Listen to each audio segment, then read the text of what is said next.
I think everyone at some point in their life has had the desire to make a short film. Whether you want to do it with friends, doing it with camera guys and lighting guys and sound guys, or you want to do it by yourself about a poor guy that just wants to do a cartwheel but he can't.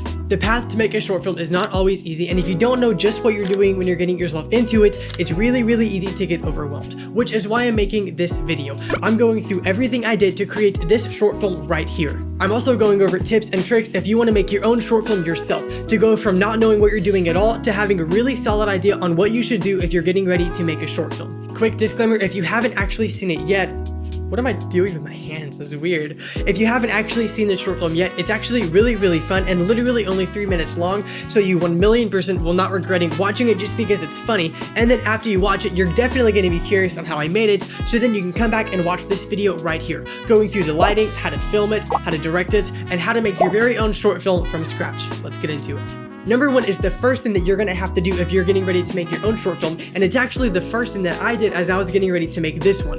Figure out the scale of your short film. Basically, figure out how many people, if any, you're gonna have helping you.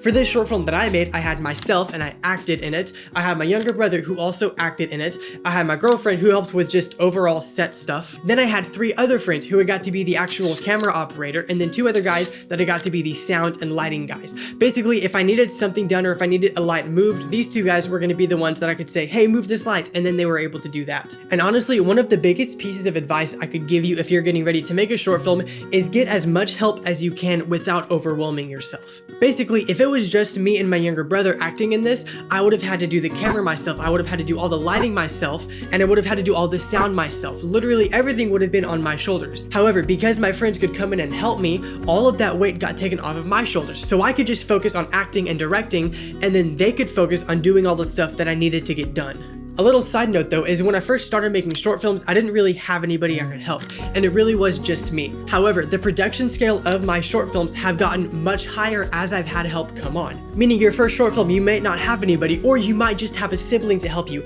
and if that's all you can get, then great. However, having any help is most of the time better than having no help. Number 2 is if you don't want to spend days and days and days working on your short film, and you don't want to film in many different locations, then don't write your film to have many different locations. I know that sounds kind of obvious, but sometimes when you're writing your short film, you don't think about how you're actually going to have to film this. Now for this short film, I filmed it in literally just 2 locations over the span of 2 separate days. I had this shop location, and then I filmed it in literally my backwoods. And because it was so simple, because of these 2 different scenes, I could film this scene on day 1, and then this scene on day 2. The important thing to keep in mind is that I planned everything out to where I knew where I was going to film and when. That way I didn't get overwhelmed with how I'm going to fit all of this filming in just one day. I planned ahead and I knew exactly when I was going to film. For this short film, I handled all of this set design, and because I filmed this entire scene in my shop, I could go back there whenever I wanted to. Meaning, I could go back there the day before to set everything up ahead of time. That way, when my friends got there, we can immediately start filming. Overall, it took about 4 hours of setting everything up. So if I had to do that when they got there the day of, then it would have been in total about an 8.5-hour shoot day, and that would have been absolutely miserable considering, again, how hot it really was.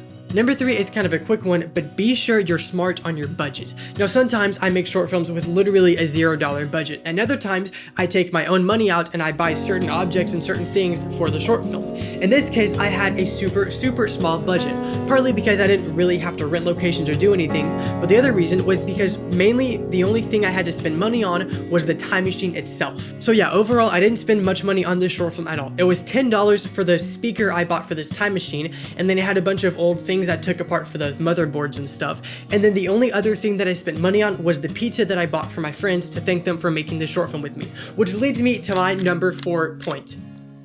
Number 4 point, that didn't sound right.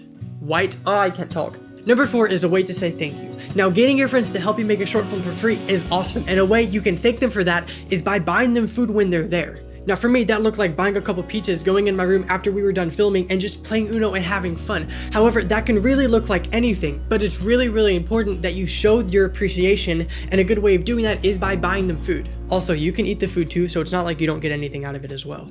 Number 5, the final tip is, as the director, it is your job, or you should at least do your best, to make sure everybody has a good time. Remember, this is your passion, and if you end up not having fun while you're doing it, then what's the point of even doing it at all? Until you get to the level where you have all of these people counting on you and you're making these big movies with lots of money, the stakes really aren't that high. Just remember, have fun and keep it light, and that's all you really need to do to make a great short film. Thanks for watching, and God bless.